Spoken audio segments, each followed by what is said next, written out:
أعوذ بالله من الشيطان الرجيم. بسم الله الرحمن الرحيم.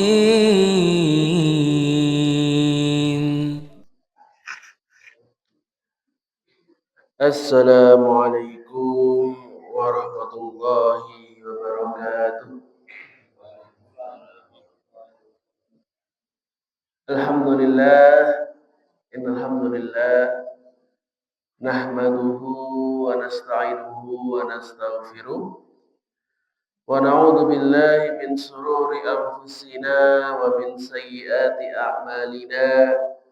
Man yahdihillahu fala mudilla lahu wa man yudlilhu fala hadiya lahu.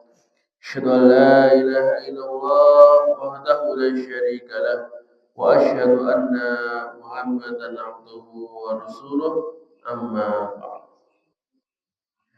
Alhamdulillah, segala puji marilah kita panjatkan kehadirat Allah Subhanahu wa taala yang dengan nikmatnya pada pagi hari ini kita masih bisa berkumpul untuk melaksanakan sholat subuh berjamaah yang insya Allah akan kita lanjutkan dengan majelis ilmu sampai menjelang subuh nanti tanpa suatu halangan apapun.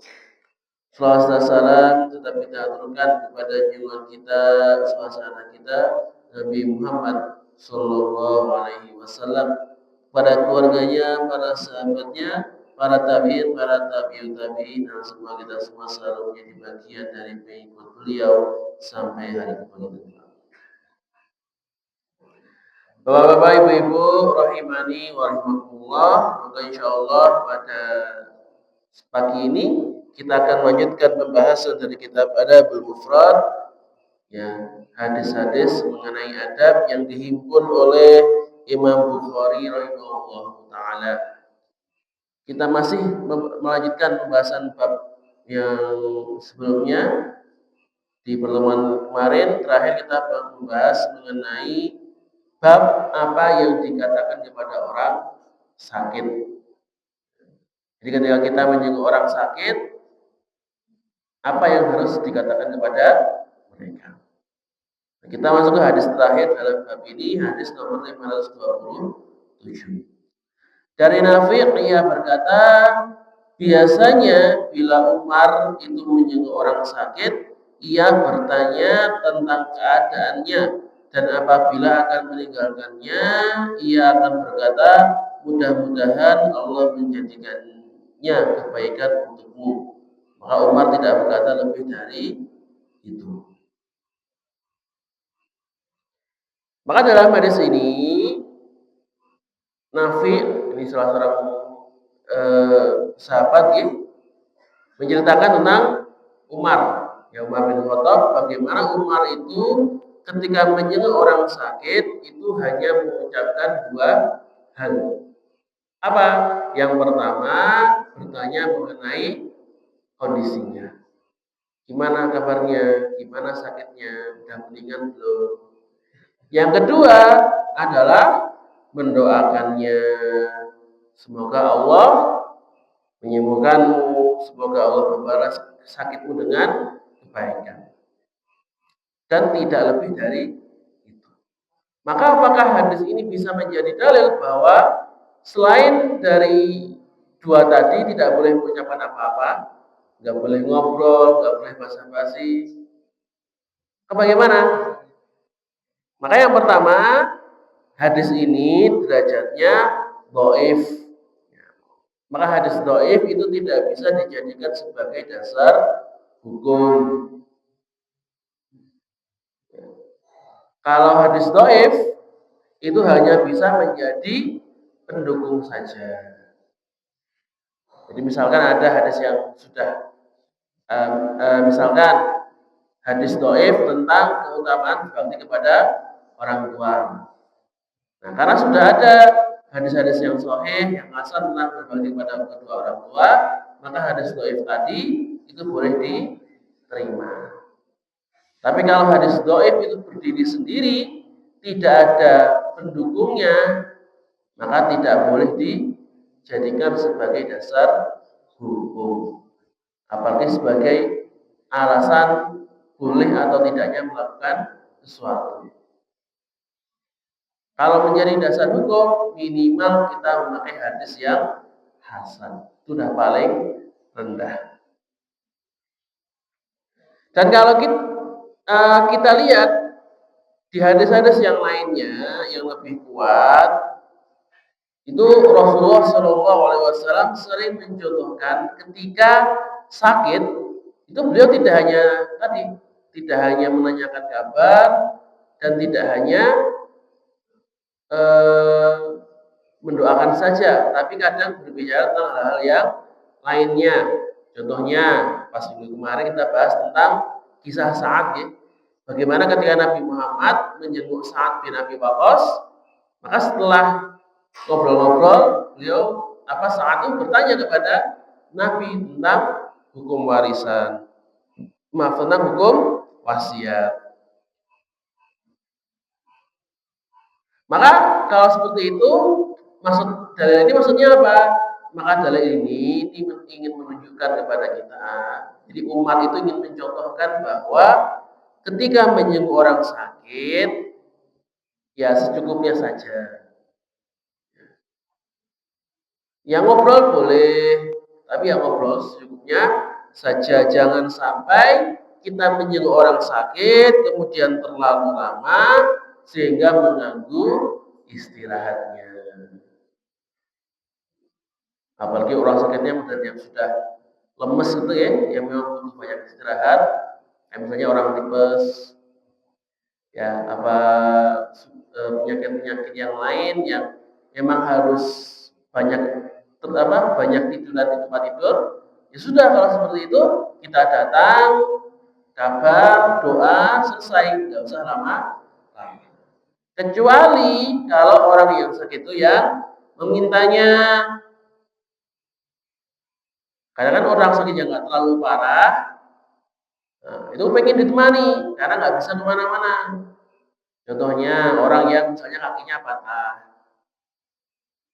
Kan ini maksudnya kakinya patah itu kan nggak sampai harus istirahat terus kan, betul ya? Tapi kan belum bisa kemana-mana. Biasanya bosan di rumah. Belum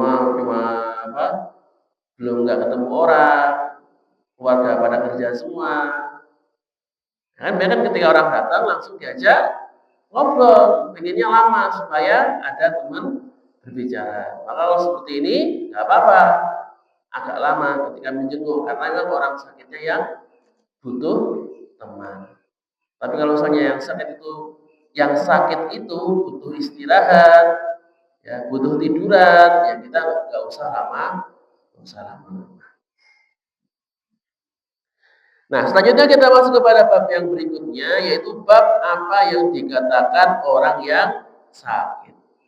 Jadi kalau tadi kita bahas tentang apa yang dikatakan oleh orang yang menjenguk, nah, maka sekarang kebalikannya, setelah dijenguk, nah apa yang harus dikatakan oleh orang yang sakit tersebut? Maka dalam hadis nomor 528 ini mengisahkan tentang sahabat Ibnu Umar. Di suatu hari dari Sa'ad bin Amr bin Sa'id, suatu ketika Hajjaj menjenguk Ibnu Umar dan aku berada di sana. Jadi Ibnu Umar adalah salah seorang sahabat Nabi, yakni Abdullah bin Umar bin Al-Khattab, dan Hajjaj itu seorang pejabat gubernur Hijaz. Hijaz itu daerah Saudi Arabia sekarang gitu. Nah, namanya dulu ini masanya Bani Umayyah, dari masa Abdul Malik bin Marwan. Ya. Nah, ada gubernur namanya Hajjaj, dan Hajjaj ini termasuk gubernur yang terkenal kejam, ya, terkenal bengis, sering menyiksa, sering tidak adil kepada rakyatnya. Maka Hajjaj berkata, bagaimana keadaannya? Maka Ibnu Umar menjawab, baik. Maka di sini Ibnu Umar mencontohkan bagaimana ketika ada orang yang menjenguknya, ketika ditanya bagaimana kondisinya, maka dijawab dengan perkataan yang baik, perkataan yang mengandung sikap optimis. Ya tadi, baik, alhamdulillah sudah mendingan, ya, sudah tambah baik, sudah berkembang, sakitnya sudah semakin berkurang. Jadi mengandung perkataan-perkataan yang mengandung sikap optimisme. Nah, Ustaz, kalau begitu kan kita masih sakit, ya. Sakitnya belum sembuh. Kalau berkata baik berarti bohong loh. Kondisinya belum baik kok malah bilang baik. Maka para ulama mengatakan makna baik di sini itu bisa bermacam-macam. Ya. Bisa jadi yang kita maksud kok alhamdulillah baik. Baiknya kenapa? Baik, Allah masih memberikan keimanan, masih memberikan kesabaran. Baik, alhamdulillah walaupun yang sakit itu kaki tapi tangannya masih baik. Badannya masih sehat, kepalanya masih enteng. Baik, karena walaupun sakitnya sudah mulai berkurang. Jadi itu yang dimaksud dengan jawaban baik. Dan sikap optimisme ini itu sangat penting, gitu. Memberikan pengaruh yang sangat besar terhadap proses penyembuhan. Jadi ketika kita berobat, maka dokter itu tidak hanya ngasih obat, tapi kan sering berkata yang semangat, ya. Kan sering sekali ada dokter seperti itu, ya. Yang sabar, harus semangat, harus punya harapan yang baik. Kenapa? Karena harapan yang baik, sikap optimis itu memberikan pengaruh yang sangat besar terhadap kesembuhan pasien. Kalau ada dua orang yang sama-sama sakit, yang satu itu semangat, pengen sembuh, pengen berjuang, sedangkan yang satu itu sudah pesimis, sudah pasrah, sudah wis mati wae lah. Kira-kira yang cepat mati mana? Biasanya yang pesimis tadi. Itu yang lebih cepat mati. Karena tadi ada pengaruhnya sikap perasaan kita, prasangka kita, optimisme kita itu memberikan pengaruh yang besar terhadap kesembuhan kita.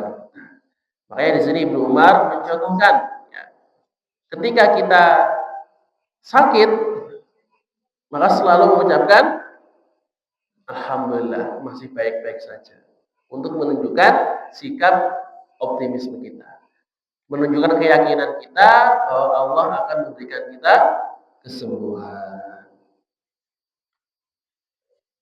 Dan di sini ceritanya Ibnu Umar itu sakitnya apa? Sakitnya itu beliau itu kena senjata tajam. Ya, ketusuk pedang ketika sedang sholat Id di tanah haram. Dengan padahal kan waktu itu harusnya itu di tanah haram tidak boleh bawa senjata, apalagi ketika waktu Idul Fitri, hari raya Id. Maka Hajjaj bertanya lagi, siapa yang membuatmu begini? Nah, yang menusuk senjata tajam kepadamu itu siapa? Kalau misalnya tertusuk. Maka Ibnu Umar menjawab, yang membuatku begini adalah orang yang memperbolehkan, memerintahkan membawa senjata di hari yang dilarang membawa senjata. Yang dia maksud adalah Hajjaj sendiri. Jadi di sini Ibnu Umar itu sebenarnya mengkritik Hajjaj. Jadi ini Hajjaj sebenarnya saya tertusuk karena kamu yang bikin peraturan. Kamu memperbolehkan orang membawa senjata pada hari yang dimana harusnya tidak boleh membawa senjata, akhirnya saya jadi tertusuk. Ini menunjukkan bagaimana keberaniannya Ibnu Umar. Ya. Bahkan ketika di hadapan penguasa yang bengis, yang keji, yang sering memenjarakan ulama-ulama yang tidak sepakat dengan dia. Itu aja sering seperti itu. Ada yang mengkritik, jebloskan penjara. Ada yang nggak terima, dicambuk. Tapi Ibnu Umar tetap berani. Ya. Salah ya dikritik. Tapi di sini bagi kita lihat bagaimana Ibnu Umar itu mengkritiknya dengan cara yang halus. Gak langsung, wah kamu salah ini gara-gara kamu, betul. Tapi pakai sindiran. Ini yang salah itu sebenarnya penguasa yang tadi membuat peraturan yang salah. Jadi di sini Ibnu Umar tidak menyebut nama, tapi tahu bahwa yang dimaksud adalah Hajjaj. Itu maksud cara kritik yang elegan ya. Tidak langsung menyebutkan nama, menyalahkan orangnya, tapi dengan sindiran. Selanjutnya kita mau pada bab yang baru, yaitu bab menjenguk orang fasik yang sakit. Jadi manusia itu ya intinya itu dibagi menjadi 3 golongan, yaitu muslim, kafir, dan fasik. Siapa itu muslim? Muslim itu adalah orang yang beragama Islam dan menjalankan syariat Allah dengan baik. Jadi orang yang sholat, orang yang puasa, orang yang taat, menutup aurat, menghindari maksiat, itulah orang yang muslim. Sedangkan orang kafir jelas adalah orang yang tidak beragama Islam apapun itu. Maka itu termasuk kafir, baik orang Nasrani, orang Yahudi, Konghucu, ateis, agnostik, semua yang tidak beragama Islam itu orang kafir. Dan yang ketiga adalah orang fasik. Orang fasik itu orang yang dia itu masih beragama Islam, tapi banyak melanggar syariat. Orang Islam tapi masih sering minum khamr, sering berzina, jarang sholat, jarang ngaji, jarang beribadah, itu orang fasik. Maka ketika menjenguk, dalam masalah menjenguk orang sakit, kalau muslim yang sakit itu maka wajib dijenguk ya. Karena salah satu hak muslim dari muslim yang lain adalah dijenguk ketika sakit. Dan kalau kafir, orang kafir yang sakit boleh dijenguk atau tidak? Boleh ya, kemarin sudah kita bahas bagaimana Nabi menjenguk orang Yahudi yang sakit. Jadi kalau orang kafir itu tidak wajib tapi tetap boleh dijenguk. Nah, kalau fasik bagaimana? Maka mayoritas ulama mengatakan kalau orang fasik itu tetap harus dijenguk. Karena sejatinya orang fasik itu adalah masih muslim. Nah, karena dan bisa jadi ketika orang fasik ini dijenguk, maka penjengukan ini bisa menjadi motivasi orang ini untuk bertaubat. Karena kayak biasanya ini orangnya nggak mau, jarang jamaah, jarang ke masjid. Nah, kemudian ketika sakit yang jenguk adalah jamaah masjid. Hanya orang itu jadi tersentuh. Wah, ini saya nggak pernah jamaah, tapi nggak malah ketika sakit yang jenguk pertama kali adalah jamaah masjid. Wah, ini saya baik nanti kalau udah sembuh pengen ikutan. Kecuali, ya ada kecualinya. Kecuali kalau misalkan orang itu kalau tidak dijenguk bisa jerah, ya, bisa bertobat, maka kalau seperti itu boleh untuk tidak dijenguk. Karena ada beberapa orang yang ketika dicuekin, Ya, ketika dihukum baru jera, baru tidak mau mengulanginya. Kalau seperti ini boleh. Ya. Misalkan ini ada orang sering minum khamar, kemudian sakit gara-gara minum khamar. Nah, hatinya jadi rusak karena sering minum khamar tadi. Dan kalau misalnya orang ini tipenya, berarti kan kita lihat tipe orangnya gitu. Kalau orangnya itu tipenya yang kalau dijenguk itu malah tidak manfaat, tapi kemudian ketika misalnya dikucilkan, dicuekin, itu bisa membuat dia jerah, maka kalau tidak dijenguk itu tidak apa-apa. Dicuekin saja, dihukum saja, biar orangnya kapok. Dan bisa juga menjadi pembelajaran bagi yang lainnya. Wah, ini kalau saya sakitnya gara-gara maksiat, nanti malah tidak dijenguk. Nanti saya tidak mau berbuat seperti itu. Tapi tentu kita lihat orangnya seperti apa. Karena tidak semua orang itu sama. Ada orang yang memang ketika dihukum jerah, tapi ada juga orang yang ketika dihukum bukannya malah muhasabah, bukannya malah kapok, malah makin menjadi jadi. Wah, ini saya sakit kok nggak dijenguk. Kalau itu saya besok nambah lagi. Ada seperti itu. Maka dalam hadis ini dikisahkan sahabat Abdullah bin Umar bin Amr bin Al-As, ia berkata, janganlah kalian menjenguk para pemabuk apabila mereka sakit. Nah, di sini teksnya dilarang ya. Abdullah itu melarang orang untuk menjenguk pemabuk. Nah, itu berarti orang-orang yang berbuat kefasikan ketika dia sakit. Tapi sama seperti hadis yang nomor 527 tadi, bahwa hadis ini termasuk hadis yang dhaif, jadi tidak bisa dijadikan hukum, tidak bisa dijadikan dalil hukum. Dan ketika kita lihat apakah ada dalil yang hasan atau yang sahih yang mendukungnya, maka tidak ada. Nah, kalau tidak ada, berarti kita kembalikan ke hukum asalnya tadi. Apa hukum asalnya? Bahwa orang fasik itu masih termasuk orang muslim, dan orang muslim ketika sakit wajib dijenguk. Kemudian kita masuk kepada bab yang baru, yaitu bab wanita menjenguk laki-laki yang sakit. Jadi boleh tidak seorang wanita datang sendiri menjenguk laki-laki yang sakit? Maka ini tergantung laki-lakinya.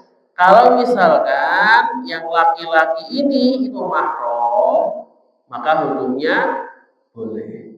Mahram itu siapa? Maka mahram itu adalah orang yang tidak boleh dinikahi, yang Allah sebutkan dalam surat An-Nisa. Ya. Ayatnya berapa? Saya lupa, akhir juz 5. Ya, hurrimat alaikum ummahatukum wa banatukum wa akhawatukum, dan seterusnya. Jadi ada 14 mahram yang tidak boleh dinikahi, dari ayah ke atas, kemudian anak ke bawah, saudara laki-laki, nanti ada paman laki-laki, keponakan. Maka kalau mahram, wanita itu menjenguk mahramnya tidak apa-apa. Misalnya mau menjenguk bapak, ya monggo, jenguk saja, tidak masalah. Jenguk keponakannya atau jenguk saudaranya, ya silahkan. Itu boleh mutlak, ya, tidak ada larangannya. Nah, yang kedua, kalau menjenguk laki-laki yang non mahram, contohnya siapa? Menjenguk tetangga, jenguk ustadz, jenguk sepupu. Sepupu itu termasuk non mahram ya. Nah, ini kadang-kadang yang sering salah itu, yang orang menganggap itu dia itu mahram padahal sebenarnya bukan. Contohnya itu sepupu, yang sering salah. saudara tiri itu juga bukan mahram, saudara angkat itu juga bukan mahram. Kemudian ipar, nah itu juga bukan mahram. Maka kalau menjenguk yang bukan mahram bagaimana? Hukumnya tetap boleh, tapi ada syaratnya. Dalilnya apa? Ya dalilnya hadis ini, hadis nomor 530 dari Haris bin Abdullah Al-Ansari yang berkata, aku melihat Ummu Darda di atas hewan tunggangannya sedang menjenguk orang sakit, yaitu seorang laki-laki dari kalangan Ansor yang biasa tinggal di masjid. Jadi di sini Sahabiah Ummu Darda mencontohkan bagaimana beliau itu menjenguk laki-laki Ansor asing, ya laki-laki yang sering sholat jamaah, berarti kan bukan saudaranya gitu, termasuk non mahram, maka beliau tetap menjenguknya. Ini menunjukkan boleh menjenguk laki-laki yang non mahram. Tapi ada syaratnya. Syaratnya apa? Yang pertama, tidak boleh berduaan. Ya, berarti bukan bareng ya, ada laki-laki, perempuan, tidak apa, masuk kamar berdua itu tidak boleh. Di rumah nggak ada siapa-siapa itu juga tidak boleh. Bagaimana supaya tidak berdua? Bisa. Nah, yang laki-laki itu ditemani dengan istrinya, atau perempuannya yang menjenguk itu membawa mahramnya. Jadi ketika bertamu, ketika menjenguk itu tidak jadi khalwat, tidak jadi dua orang berduaan di tempat tertutup. Karena kalau sudah dua orang, laki-laki perempuan berduaan, yang ketiga adalah setan. Pasti nanti banyak fitnahnya. Yang kedua, wanita itu tidak boleh bersolek. Bersolek atas Pak? Dandan nggih, nggak boleh make upan. Mosok jenguk orang harus pakai foundation, pakai ginju, pakai parfum. Nah, seperti itu tidak boleh. Ini mau jenguk atau mau pesta? Ya sudah, kalau mau menjenguk pakai pakaian yang sederhana, ya, yang cukup, yang penting menutup aurat, nggak usah pakai dandan segala, langsung datang. Dan yang ketiga, aman dari fitnah.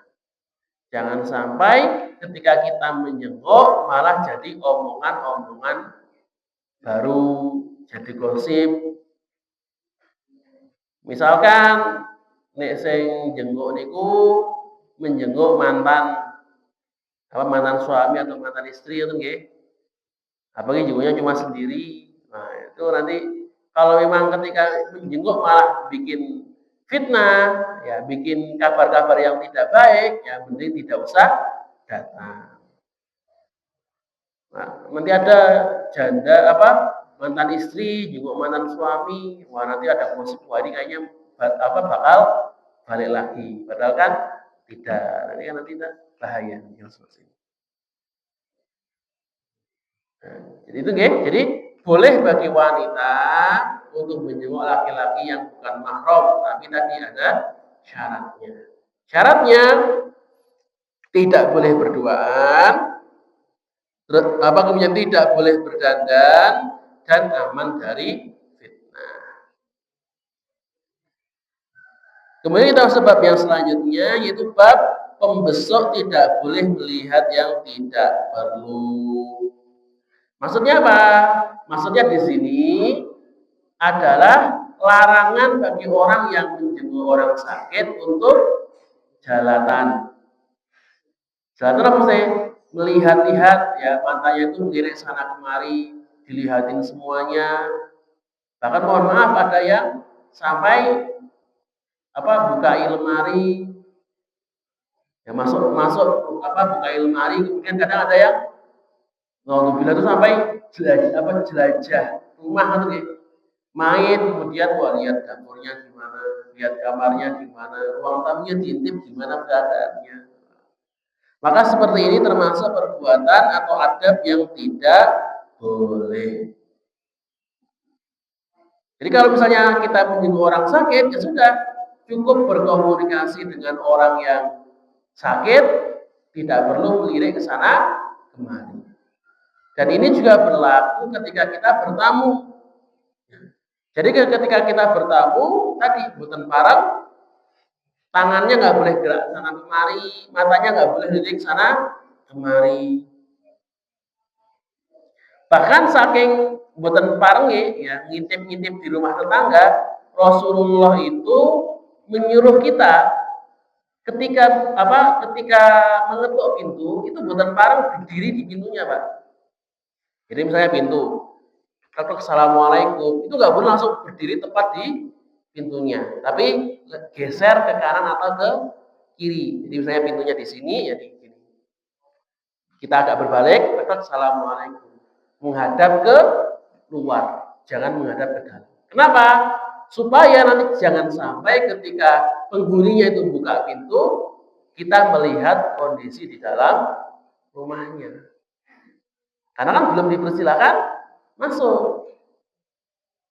Ketika kita belum dipersilakan masuk, berarti kita belum boleh melihat-lihat bagaimana kondisi dalam rumah. Dan bisa jadi ketika penghuni itu membuka, bisa jadi pakaiannya itu belum rapi. Jadi kan kalau kita menghadap keluar, masih punya kesempatan untuk merapikan bajunya. Bahkan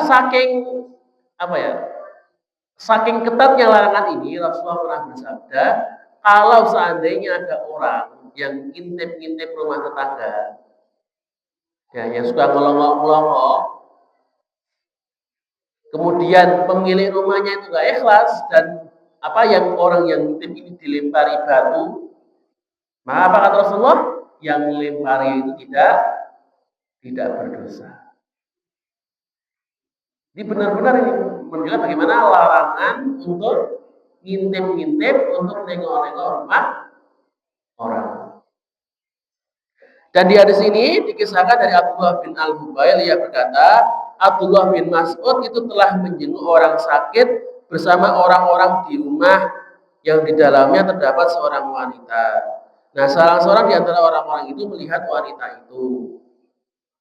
Nah, jadi ketika menjenguk itu lewat wanita. Nah, itu wanitanya nggak tahu itu mungkin putrinya, istrinya atau mungkin pembantunya. Nah, ada salah seorang sahabat ya yang bersama Abdullah bin Mas'ud, ya mungkin karena tadi lirik-lirik akhirnya melihat wanita tersebut. Maka Abdullah berkata kepada orang yang lirik-lirik tadi, kalau matamu itu terbelah, maksudnya buta sebelah, itu lebih baik bagimu. Ya kan? Lebih baik buta sebelah daripada melirik wanita penghuni rumah tadi. Ini berarti memang benar-benar ya ditekankan ya larangan untuk jelalatan tadi, untuk melirik-lirik penghuni rumah ataupun kondisi rumah orang yang sakit. Kemudian kita masuk pada bab yang baru, yaitu bab tentang menjenguk orang yang sakit mata. Nah, kenapa Imam Bukhari itu mengkhususkan bab ini? Karena Rasulullah itu banyak menyebutkan tentang hadis-hadis yang membahas tentang orang yang sakit mata. Nah, sakit mata ini disebutkan sebagai sakit yang ringan. Ya, kan belekan burung matanya kan masalah sakit yang tidak terlalu berat. Nah, kemudian kenapa diuruskan? Karena ada anggapan ya baik di masa dulu maupun masa sekarang, kalau sakit yang ringan ya di sini diwakili dengan sakit mata itu tidak perlu dijenguk. Kan nggih Pak nggih. Misalnya tetangganya sakit gigi, dijenguk mboten? Mboten biasane nggih. Biasane nek dijenguk niku modele sakit sing napa namine, wah masuk rumah sakit, yang harus dirawat, nah itu baru dijenguk. Nek sakitnya mau masuk angin, watuk, pilek, sakit gigi, bisulen, panuan, nah itu wah itu kan cuma sakit ringan, nggak perlu dijenguk. Dan ini termasuk anggapan yang tidak pas. Maka dari Abu Ishaq ia berkata, aku mendengar Zaid bin Arqam berkata, mataku sakit lalu Rasulullah menjengukku. Jadi di sini Rasulullah mencontohkan, walaupun sakitnya ringan, sakitnya itu ya tadi nggak terlalu parah, tetap disunahkan untuk dijenguk. Jadi walaupun cuma sakit gigi, masuk angin, bisulan, panuan, ya kalau memang sakit, seringan apapun tetap dijenguk. Dan kalau sakit yang ringan itu harus disunahkan untuk menjenguk, apalagi kalau sakitnya berat, bahkan sampai membutuhkan pertolongan, tentu lebih wajib untuk dijenguk. Maka kemudian Rasulullah berkata, wahai Zaid, jika matamu belum sembuh, apa yang kamu perbuat? Maka ia menjawab, bersabar dan mengharap pahala dari Allah. Maka beliau berkata, jika matamu belum sembuh, serta engkau bersabar dan mengharap pahala dari Allah, maka surga menjadi balasanmu. Maka di sini Rasulullah menyampaikan, seringan apapun sakit kita, ketika kita menghadapi rasa sakit itu dengan sabar dan pasrah mengharapkan ridha Allah Ta'ala, maka kesabaran kita, rasa pasrah kita itu bisa menjadi kunci surga. Walaupun sakitnya cuma sakit yang ringan, tadi cuma masuk angin, cuma sakit gigi. Tapi ketika sakit gigi, kita sabar, nggak menggerutu, nggak mengeluh, dan kita berharap, ya Allah semoga sakit gigi ini itu menjadi pahala, menjadi penghapus dosa-dosa saya, maka bisa jadi dengan sakit gigi itu kita bisa masuk surga. Bisa jadi ketika kita benar-benar ikhlas. Nah, kemudian hadis nomor 533. Nah, di sini kebalikannya. Kalau tadi membahas sakit mata yang ringan, nah sekarang kita membahas sakit mata yang berat. Karena sakit mata itu ada yang ringan, tapi juga ada yang berat. Contohnya apa yang berat? Katarak, nggih. Ada model yang retinanya sudah rusak, yang sampai jadi buta. Maka dalam hadis ini dari Qasim bin Muhammad berkata bahwa sahabat Nabi telah hilang penglihatannya, lalu mereka menjenguknya. Jadi salah seorang sahabat ini sakit mata sampai buta, tidak bisa melihat lagi. Lalu sahabat ini berkata, aku berharap kedua mataku bisa melihat lagi supaya bisa melihat Nabi. Jadi sahabat ini dulu berharap ketika Nabi masih hidup, ini sebenarnya aku tuh pengen supaya mataku sembuh, ketika sembuh pengen melihat Nabi. Kenapa kau pengen melihat Nabi? Ya supaya bisa melihat mencontoh amal-amal beliau, bisa mengikuti apa yang beliau ajarkan secara langsung.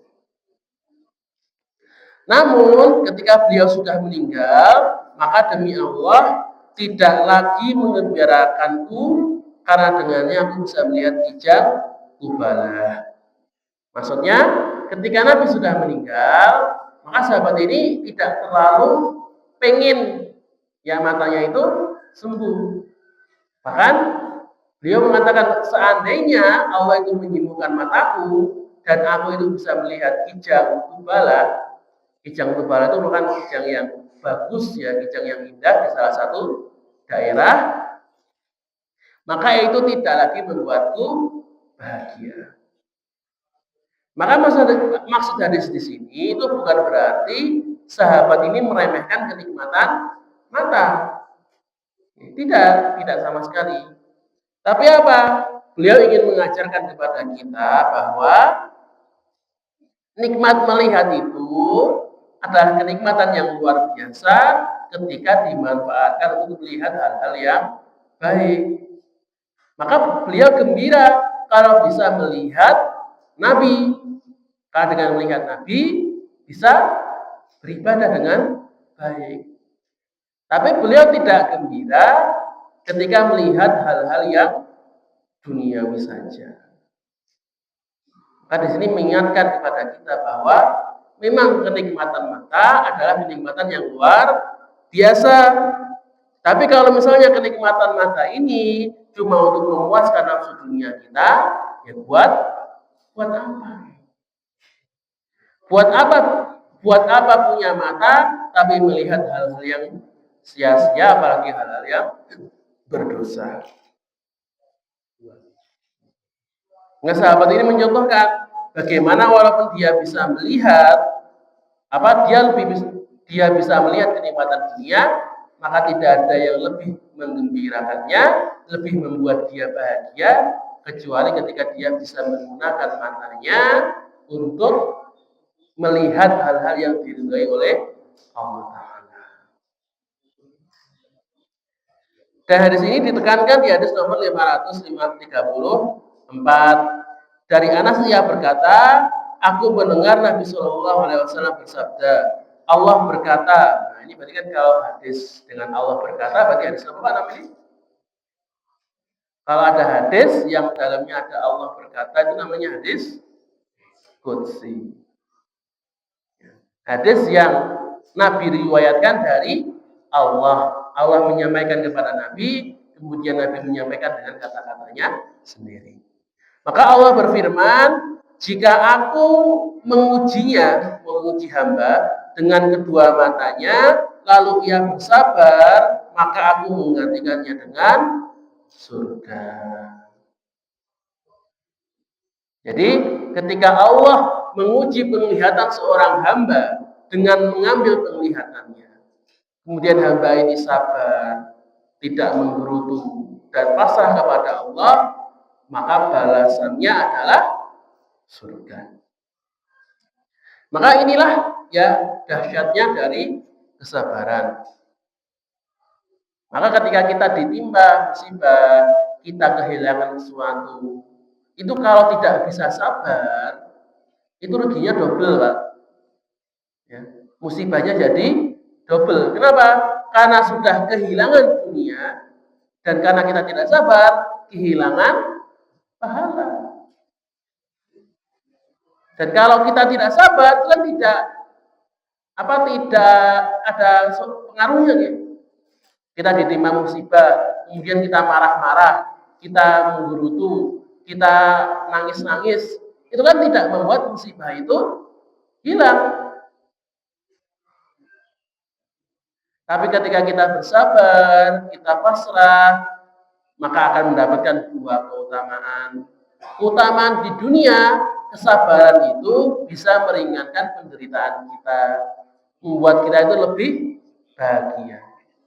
Dan yang kedua, nanti di akhirat Allah akan menjanjikan balasan bagi kesabaran kita berupa ampunan dari dosa dan pahala yang melimpah.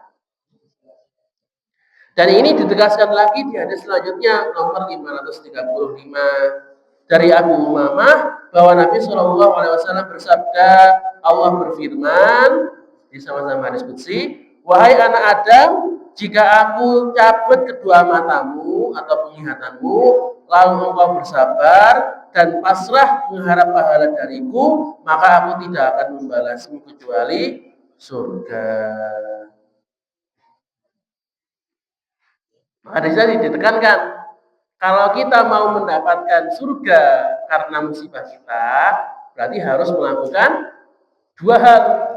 Yang pertama adalah sabar tadi, tidak menggerutu, tidak mengeluh, bahkan tidak memaki-maki Allah, tidak mencaci takdirnya, Dan yang kedua, pasrah mengharap pahala dari Allah. Bahwa dengan sakit ini, semoga Allah akan menghapuskan dosa-dosa kita dan mengganti sakit kita dengan pahala.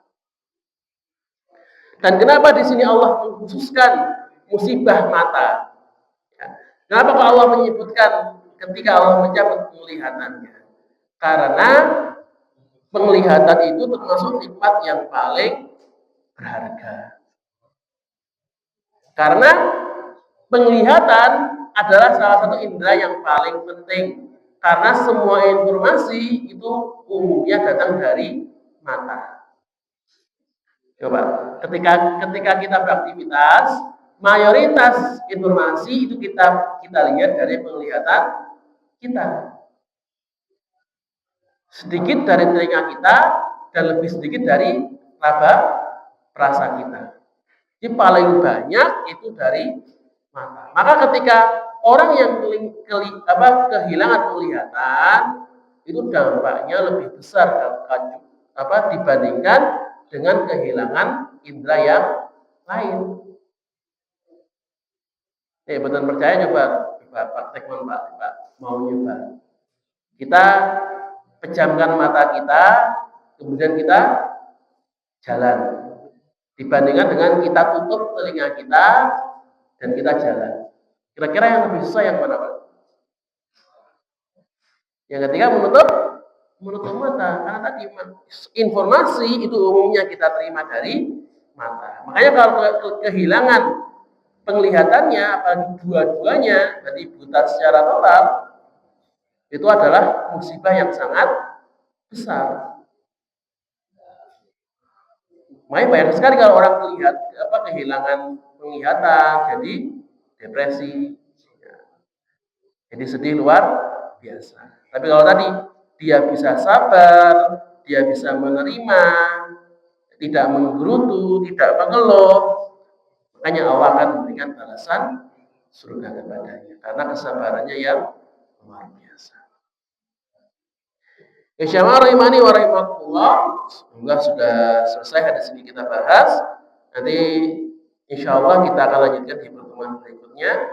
Pas di waktu syuruk, saat ini syuruknya itu 23, masih 2 menit lagi. Monggo sebelum saya tutup ada pertanyaan terlebih dahulu. Ibu, Bapak-bapak.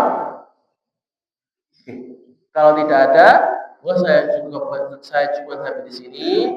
Jika ada salah kata, maka datangnya dari diri saya sendiri dan saya mohon maaf sebesar-besarnya.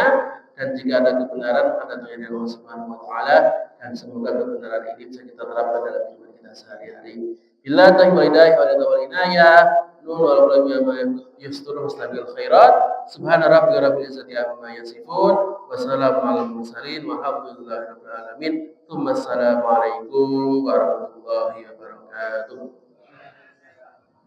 سبحان ربك رب العزة عما يصفون وسلام على المرسلين والحمد لله رب العالمين صدق الله